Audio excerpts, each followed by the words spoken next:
Magandang umaga mga kasubis. Bali, Sunday time po. Good luck po sa paratingan po ngayon. Ito po yung binibigay natin dito. Breeding season na po kasi ngayon. Siyempre, papasok na rin natin si folic acid. Egg 1. Meron akong nakilala, ang pangalan ay Dennis Palma. Sa oras ng pangangailangan, siya'y madaling malalapitan. Sa mundo ng kalapatiran, ang ibon niya'y maaasahan. Magandang umaga mga kasubis. Bali, Sunday time po. Good luck po sa paratingan po ngayon. Ito po yung binibigay natin dito. Breeding season na po kasi ngayon. Siyempre, papasok na rin natin si folic acid. Egg 1,000. Then, sa hapon naman, Bitmin Pro. Tapos, ito, suporta natin. Victory o BC3 tawag ni Bahit dyan. Dating Victory. Digestion. Ngayon po, ibibigay po natin. Kaya po yung ating pagpapaitlog sa ngayon, medyo nagsunod-sunod na. Hindi tulad po dati. Kasi sa bagay, hindi naman breeding season. Meron pa tayong mga nakasalang para sa pagtulong. So matotal, ayan po yung ibon natin ngayon. Bibigyan po natin to. Nakapagpakain na tayo, tubig na lang. Ngayon may katanungan po kay Beth. Ito katulad po nito. Ito po yung inbreed. Nakita nyo na po sa reels ko to. Itong inbreed na to produkto ng Takmak 14, Tak 41. Kapatid niya po yung mismong Pangasinan, uwing Kalbayog to Pangasinan. Then complete clacking, first overall ng dalawang club. Ngayon yung katanungan po ganito. Unang katanungan dati po, dahil nasagot na po natin yan kung maganda po ba yung inbreeding. Ulitin lang po natin, yung inbreeding po, nag-i-inbreed lang po pagka subok na po yung pamilya nyo. Ibig sabihin, saka lang po tayo mag-i-inbreed pagka yung pamilya po ng ating mga nananalo pagbabanggain natin. Halimbawa, kapatid sa kapatid, inbreeding o lock breeding. O yung mag-ina, nanay sa anak, tatay sa anak, yun po, inbreeding. Ngayon, meron pa pong isang katanungan. Balikan natin yung ito yung tinatawag, ano po ba mas maganda? Taon-taon, laging tanong sa atin yan, ano po ba mas maganda? Line breed, inbreed, o lock breed, o outcross? Nasa inyo naman po yan pero tayo po, sinubukan po natin yung inbreeding, way back 2018, 2015, nagpapanalo po yung inbreeding natin.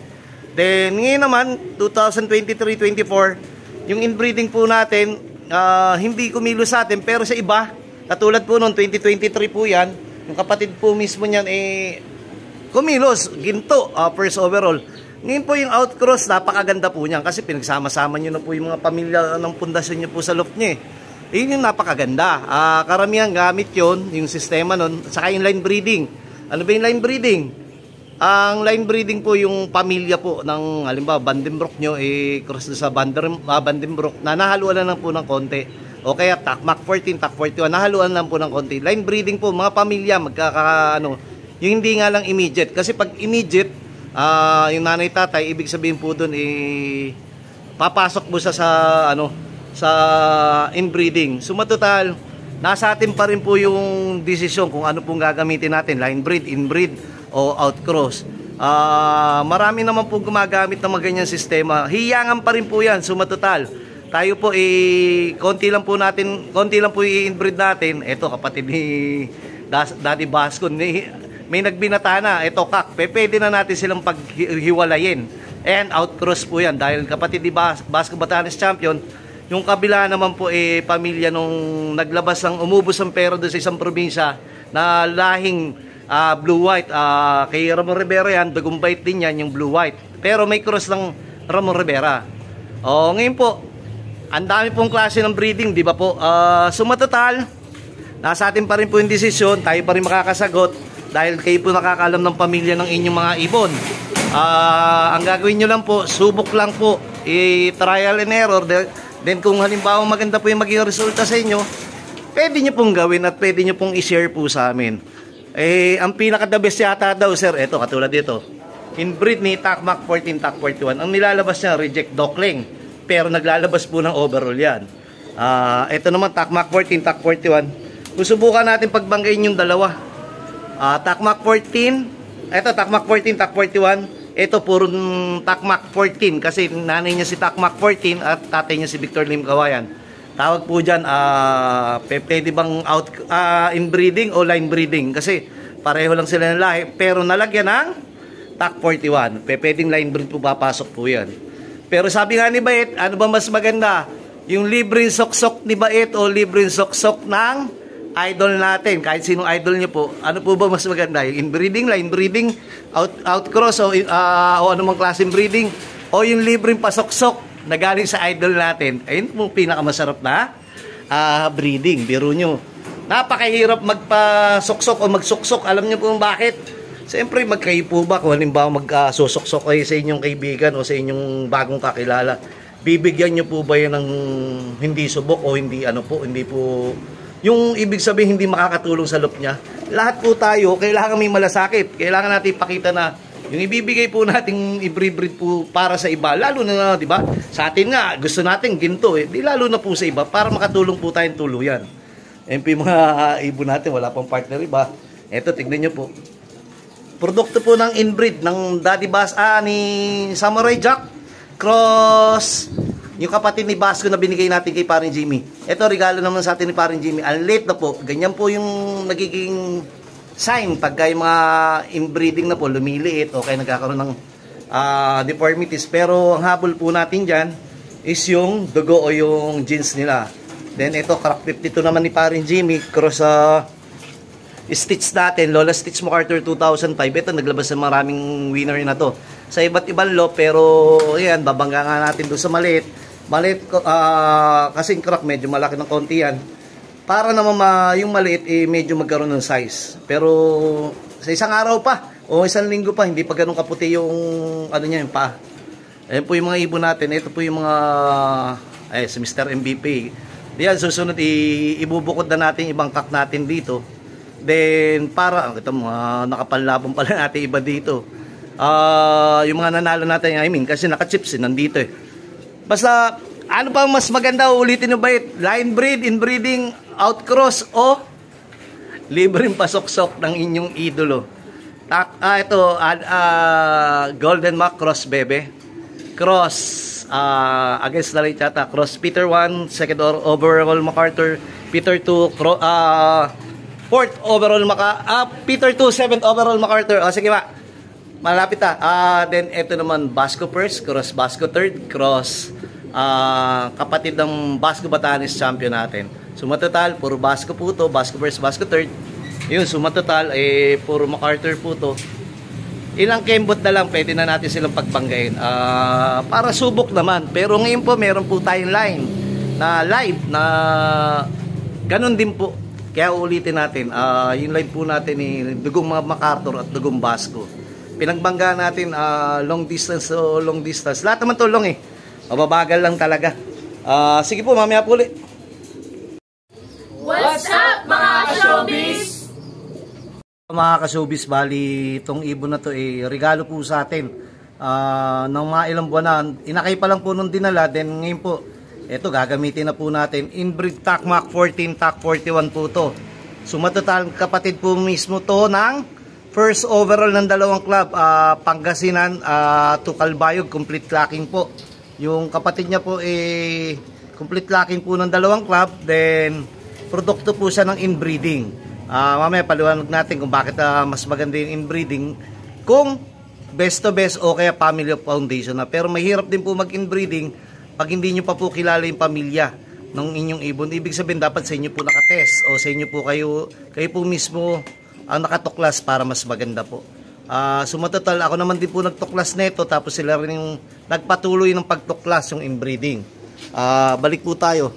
Yun, bali Calbayog, gawing Pangasinan, complete locking, TAC Mac 14, TAC 41 inbreeding. Ngayon po, binata na po si Kuya.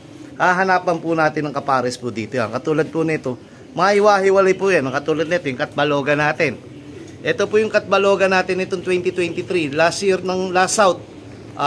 Sumatotal, naniniwala po ba kayang yan pong ibon natin live po ng as of Calbayog ba yun o ano? Something, tapos Katbalogan, umuwi po siya ng late na. Mga ilang araw na po. Pero okay na rin po ako dyan. Pag talo-talo, importante, umuwi po yung ibon natin. Ang magulang po niyan tabingi ang leeg. o nagkaroon ng PMB dati, ayan po. Pansinin nyo, tabingi po yung ano niyan. Tabingi po yan, oh. May kapansanan po siya. Inabot po yan ng sakit yan way back 2020 po. Panahon po ng pandemic, inabot po ng sakit yan. Tignan po natin, ha. Ayan. And tabingi po siya. Pero sumutotal, hindi porke tabingi, hindi na makapaglabas ng winner. Siya po mismo yung kapatid ng first overall ni paring Emil Romero, Young Bird, 2017, PHA. Tapos yung kapatid niya mismo, first overall din ni paring Emil Romero, ng 2018, Young Bird, MMFC. Back to back, parehong kapatid niya, first overall. Then naglalabas sa atin ng, ayan, Katbalogan. Ito po yung anak niya, naka-BBCM, pero parang di na makakahabol. Pero ito yung nanay niya, nanay nung nandun, Basco first, cross Basco third, cross Crack 52, cross Solo San Francisco Leyte. Second overall naman po natin. Ibig sabihin, katulad yan, Basco first, Basco third, cross Crack 52, Solo San Francisco. Puro winner po yan. Best to best. Tapos, nag-second overall din po siya sa akin, 2019. Then ito, first overall, ito po yung anak, kaso BBCM. Sayang yung pagkakataon. Ibig sabihin, wag po kayo mawawalan ng pag-asa kung sakali po yung ibon nyo nagkasakit ng PMB o anumang sakit. Part yan, dumadaan po yan pwede nyo pong hiwalay o ibaba nyo po o ipamigay nyo po, pwede rin o kaya tsagain nyo po. Pero kung panlaban yan, hindi na po pwede. Pagka panlaban po, sigurado kung hanggat maaga, matututo tayo magkal. Kasi sayang sing-sing, sayang opportunity. Ganun po talaga yun. Itong hinahanapan natin itong mga ano natin. Ito iniisip ko, itong overall natin nung 2018, 2K winner po natin to. Marami na rin po nilabas na overall to. Pero ang aparis niya si 21 overall.